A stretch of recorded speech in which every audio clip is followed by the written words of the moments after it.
Hello everyone, for today's video ubanin na po ko ninyo kung unsay mga kaganapan sa amuang kinabuhi diri karong adlaw sa Canada. Karon guys, pagmata namo nang gawas dayon mi ni Kaden kay gusto lagi mangayo og gatas sa iyahang nanay, and then iyaha dayon gitunol ang iyahang milk bottle sa iyang nanay bayat kay gusto siya mangayo og milk kay naglangi na lagi kay gigutom ang akong palangga. And as you can see, ang akong bana bayat grabe na pod ka busy og prepare sa iyahang kaugalingon para mo duty. Kay ang akong bana igo na lang gyud ni in town siya muuli sa gabi kay para mo pahulay pagkabuntag sayo dayon balik dayon og prepare kay mo duty. Ingana ang kinabuhi diri sa Canada bayat di gyud siya basta-basta. Pero kay tinuyuan man og anhi diri sa abroad, aw hala agwanta. Ingana lang ang kinabuhi bayat. And as you can see, ang akong anak nakadagit na og gatas mao to nga ni plaster na dayon sa couch kay para mo inom ang iyahang daddy nilakaw na pod para mo duty. Tapos every morning mga guys, ako yun na ginatanaw perminting akong orchids. Ingani ko ka-obsess og bulak diri, it's because mahal man gud ang mga bulak diri guys, and aside from that lisod pod buhion ang mga bulak diri, unlike dira sa Pinas kay tropical country man siya, mutubo ra gyud ang kung unsay imuhang ginapananom, unlike diri once moabot og winter aw kung dili nimo alagaan ang imuhang mga bulak bayat patay gyud na siya diretso, and it takes a year pod aning mga bulaka bago siya mo tubo og balik. So bakta guys sa atong mga kiddos diri mao ni ang amo ang mga kaganapan karon. Si Kaden pagkahuman niya og milk mao to nagdali-dali dayon siya balik sa kwarto kay gusto po dayon siya mo plaster og mo higda na dayon, and pagkataod-taod gihatag po niya ang gatas sa iyahang kuya kay lagi gusto na iyang painomon, pero ang iyahang kuya gitsapa siya mao to nga ako ang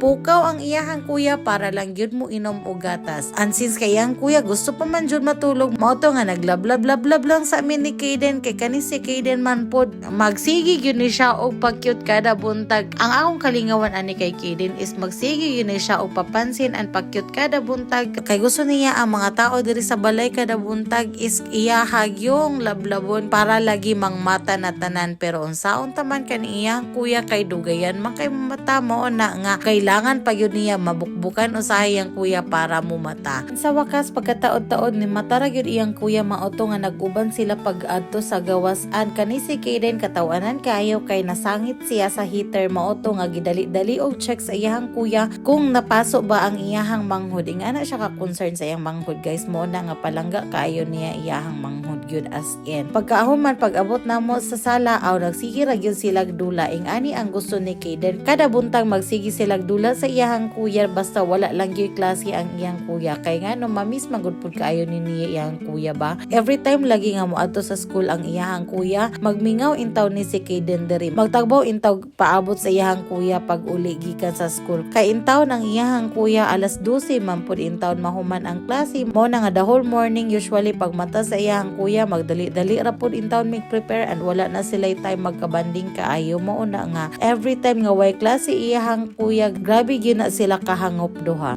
Ang pagkataod-taod nakabantay si Kaden nga ni uli iyahang daddy mo utungan nagdali-dali og dagan intawn padung sa pultahan kay para lagi sugaton ang iyahang daddy mo uto nga pagkita niya si iyahang daddy aw excited kaayo siya nagdagan-dagan. Grabe lagi iyang kalipay og sa dihang ang iyahang daddy. Ang unang gigunitan ang iyahang kuya mo uto nga nagtan-aw intawn si Kaden luoy kignong, pero noon pagkataod-taod ni duol dayon siya sa iyahang daddy og siya na pud ang gilablab sa iyahang daddy kay usahay biya kani si Kaden bisag bata pa kaayo si luso na gyud intawn kaayo. Pero si Reggie ginauna gyud niyag hangop ang magulang gyud perminti kay para ma-feel sa magulang nga dili kailangan magselo sa iyahang manghod kay pantay ang pagpangga sa ilahang duha. At least manggod si Kaden bata pa kaayo, andi pa kaayo na siya kabaloon sa gyud ng selos, unlike manggod kay Blake nga buutan na mao na nga kailangan gyud ang among attention is dili pwede nga kay Kaden lang tanan kay para di po siya makaisip nga pinalabi namo ang pagpangga kay Kaden. Kailangan gyud nga ma-feel sa bata nga pantay ang amo ang pagtagad sa ilahang duha.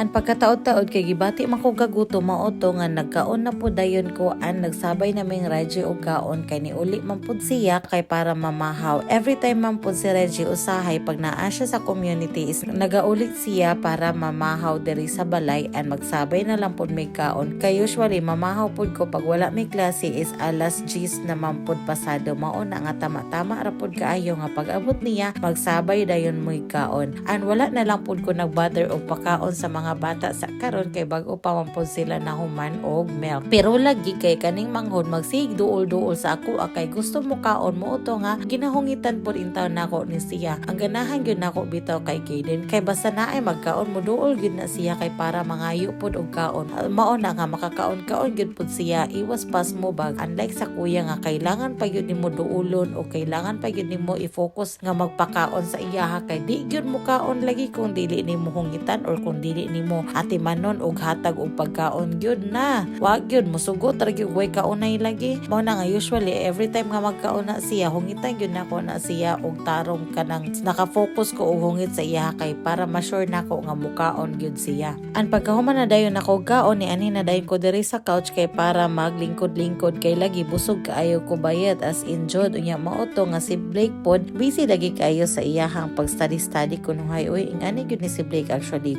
hilig kay ni siya mag-study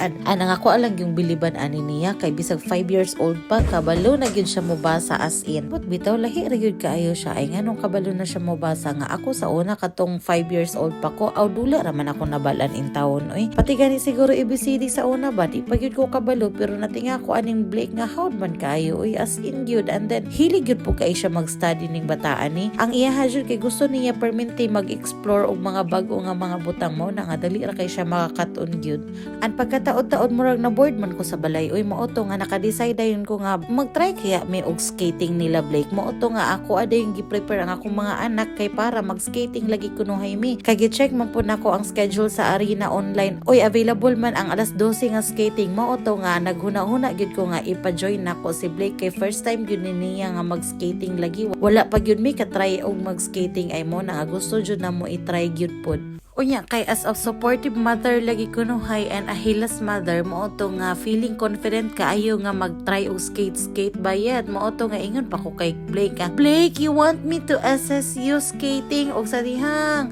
ako na hinoy gi-guide sa akong anak nga para iuli sa daplin bayad kay nangurog na gyud ang akong tuhod Ginoo ko haplos na lang gyud lagi gusto na gyud kaayo ko nga mukamang intawon padung sa daplin kay naglisod na gyud ko bayad gikulbaan na kay ko kung huna-huna lagi nako nga kung makabuhi gyud ko aning ako ang gigunitin karon impas hapla gyud ko mauto nga ang ako hinoong anak intawon ang naningkamot og kamas bayad para mauli lang intawon ko sa daplin ana pa jud intawon siya sa ako faster mommy faster pero wa na gyud bayad di na gyud kaya ng kafasteran Ginoo ko kalisod na lang gyud nangurog ang akong tuhod intawon at mauto pag-abot na kog daplin ingon dayon ko nak bahala na gyud kasi mong kinabuhi nak oy paningkamot og imo nak mauto nga ang akong anak aw grabe gyud pud intawon pag paningkamot lagi kanipod si Kaden aw busy kaayo nagsigbak baktas diri well paabot sa iyang kuya kay lagi dili man pud siya pwede makaskate kay bata pa man kaayo unsaon na lang way mugunit sa iyaha di magani kabalo ang mami unya siya na bahinoon and then while nagtan-aw ko sa akong anak biliba gid bitaw nako ni Blake oy dali ra kaayo siya makabalo ay mo to nga tan-awon nimo confident na pud biya kaayo siya paspas kaayo makadagan-dagan pero gunit gud gihapon sa gunitanan kay lisod pud kaayo nga mobuhi siya dayon no nga pagani siya kabalo at least badali ra kaayo siya makabalo noon pud isa pa pud siguro kay gaan ra man kay siya mo na nga dali ra kaya niya mabalance iyang kaugalingon niya kitang mga stabatchoy ani bayat maglisod jud in taon bisag unsaon pagkataod-taon ni gawas siya sa ice skating kay siguro nangurog na siguro ni iyang tuhod mo to nga kailangan sa siya mopahulay and pagkataod-taon ni balik dayon siya og skating na pod kay giingnan man ako siya nga you only have 10 minutes left kay lagi hapit na pod mag-close ang arena kay pagkataod-taon na naman puy mosunod nga tournament sa hockey diri